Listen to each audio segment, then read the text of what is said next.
अपहरण, हत्या, बलात्कार। मुजरिम और जुर्म जब होते हैं जुदा तो छूटते हैं सुराग। इन सुरागों के बिना पर मिलती है सजा। लेकिन जब कानून ही बनने लगे मुजरिम का मददगार तो कौन देगा इसका जवाब। नमस्कार, मैं हूं आपके साथ पायल और आप देख रहे हैं MNS न्यूज़ लाइव। आइए नजर डालते हैं आज की इन खास सुर्खियों पर।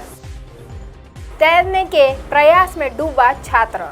दानापुर में घर में घुसकर फायरिंग, बदमाशों ने की युवक की पिटाई। रिश्तेदारों ने युवती से घर में घुसकर किया दुष्कर्म। अब खबरें विस्तार से। तैरने के प्रयास में डूबा छात्र। चैतन्य के घर नहीं लौटने से चिंतित पिता मंगेश डोंगरे लगातार फोन कर रहे थे। चैतन्य नाश्ता कर रहा है, 5 मिनट में निकल रहा हूँ बोलकर पिता को शांत करता रहा। यदि उसने पिता को अंबाझरी तालाब पर जाने की इच्छा बताई होती तो उन्होंने उसे फटकार कर बुला लिया होता।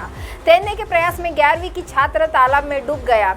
यह घटना रविवार की दोपहर की है। मृतक छात्र चैतन्य मंगेश डोंगरे, उम्र 16 वर्ष, न्यू नंदन 1 11वीं का छात्र चैतन्य कैरियर पॉइंट अकेडमी में कोचिंग ले रहा था। रोज की तरह रविवार की सुबह 8 बजे कोचिंग क्लास के लिए वह घर से निकला। 10 बजे क्लास खत्म होने पर 4 मित्रों के साथ बाइक से अंबाझरी तालाब पहुंचा। करीब दोपहर 1 बजे चैतन्य सहित 3 छात्र तैरने के लिए तालाब में उतरे।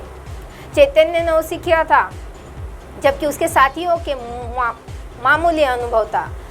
तैरने के प्रयास में चैतन्य तालाब के भीतर चला गया। गहराई में जाने पर वह डूबने लगा। उसने बचाव के लिए शोर मचाया। तैराकी का अनुभव न होने से साथी चैतन्य के करीब नहीं गए। किनारे पर कई लोग खड़े थे, फिर भी चैतन्य की जान बचाने की हिम्मत कोई नहीं कर पाया। देखते ही देखते चैतन्य डूब गया। घटना का पता चलने पर अंबाझरी थाने के PSI संदीप शिंदे मौके पर पहुंचे। उन्होंने दमकल जवानों की मदद से चैतन्य का शव बाहर निकाला। इसी बीच चैतन्य के घर नहीं पहुंचने से चिंतित पिता मोबाइल घर पर फोन कर रहे थे। उनका कॉल आने पर मित्र ने घटना की जानकारी दी। वे अंबाझरी तालाब पहुंचे। उसके पिता निजी फर्म में कार्यरत है। उन्हें पत्नी तथा एक छोटा बेटा है। चैतन्य की मौत से माता पिता गहरे सदमे में हैं। अंबाझरी तालाब में अक्सर ऐसे हादसे होते हैं। अंबाझरी पुलिस ने आकस्मिक मृत्यु का केस दर्ज किया है। दानापुर में घर में घुसकर फायरिंग, बदमाशों ने युवक की पिटाई।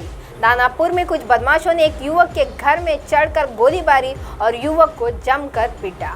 पुलिस के आपसी विवाद में मारपीट की बात कह रही है। वहीं आपस के लोग कुछ भी कहने से परहेज कर रहे हैं। दानापुर के चाईटोला में दबंगों ने सन्नी नाम के एक युवक की जमकर पिटाई की। साथ ही 5 से 6 राउंडर फायरिंग भी की।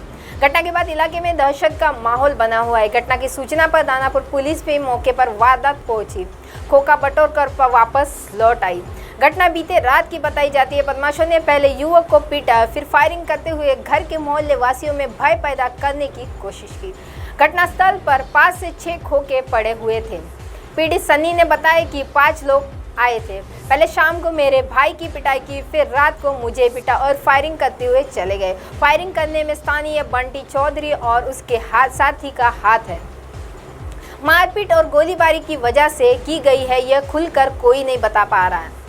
इस मामले को लेकर दानापुर थाना क्षेत्र कमलेश्वर प्रसाद का कहना है कि लोगों का आपसी विवाद और मारपीट का मामला है। उसी में युवक की पिटाई की गई है। 4 खोखा भी बरामद किया गया है। लिखित आवेदन के अनुसार मामला दर्ज किया गया है।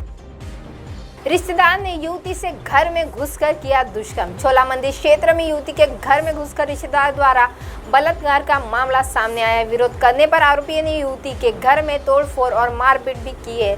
पीड़िता की शिकायत पर पुलिस ने बलात्कार, मारपीट समेत अन्य धाराओं में प्रकरण दर्ज कर आरोपी की तलाश शुरू कर दी है। SI ऋचा चौहान ने बताया कि 18 वर्षीय युवती थाना क्षेत्र में रहती है। वह 8वीं कक्षा तक पढ़ी है और फिलहाल घरेलू कामकाज करती है। आरोपी योगेश कुशवाहा रायसेन का है। दोनों दूर के रिश्तेदार है। दोनों के बीच एक पारिवारिक कार्यक्रम के पिछले दोनों परिचय हुआ था। युवती घर के पास में आरोपी के करीबी रिश्तेदार रहते हैं। उनके पास आरोपी अक्सर आना जाना करता था। दोनों के बीच बातचीत होती थी। एक समाज का होने के कारण आरोपी की युवती के परिजन से भी बातचीत होती थी। 14 नवंबर को आरोपी भोपाल आया था। इस दौरान युवती के परिजन घर में मौजूद नहीं थे। उसे अकेला देखकर आरोपी घर में घुस गया और उसके साथ दुष्कर्म किया। विरोध करने पर आरोपी उससे पीटता रहा और तोड़फोड़ शुरू कर दी। घटना की जानकारी पीड़िता ने शनिवार को परिजन को दी। इसके बाद मामला थाने में पहुंच गया। अब आप हमारे चैनल को आपके मोबाइल पर भी देख सकते हैं। मोबाइल ऐप पर देखने के लिए प्ले स्टोर से MNS news TV app download करें।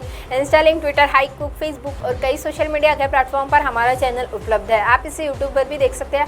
आप हमारे चैनल को लाइव भी देख सकते हैं www.mnsnewstv.com पर। फिलहाल वक्त तो चला है दर्शकों ब्रेक का। ब्रेक से लौटने के बाद देखिएगा देश और दुनिया की तमाम खबरें। बने रहिए MNS न्यूज़ पर। नमस्कार।